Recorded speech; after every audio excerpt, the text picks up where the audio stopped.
നമസ്കാരം. Media vision വാർത്തകളിലേക്ക് സ്വാഗതം. പേരാമ്പ്രയിലെ UDF പ്രതിഷേധ റാലിക്കിടെ ഉണ്ടായ സ്ഫോടനം കോഴിക്കോട് SP-യുടെ നേതൃത്വത്തിൽ പേരാമ്പ്രയിൽ പരിശോധന നടത്തി. റാലിക്കിടെ പിന്നിൽ നിന്ന് സ്ഫോടനമുണ്ടായതായി CPIM ആരോപിച്ചിരുന്നു.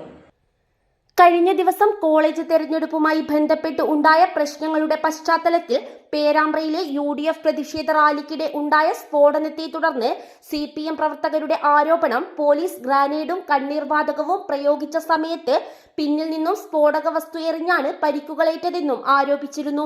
MP ഷാഫിക്കും DYSPമാരായ ഹരിപ്രസാദിനും സുനിൽകുമാറിനും മറ്റു പോലീസുകാർക്കും പാർട്ടി പ്രവർത്തകർക്കും പരിക്കേറ്റിരുന്നു.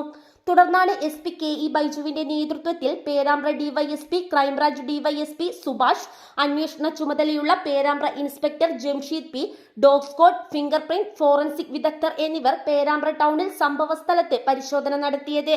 സ്ഫോടനത്തിന്റെ അവശിഷ്ടങ്ങൾ പരിശോധനയ്ക്കായി എടുത്തു. വരും ദിവസങ്ങളിലും അന്വേഷണം തുടരും.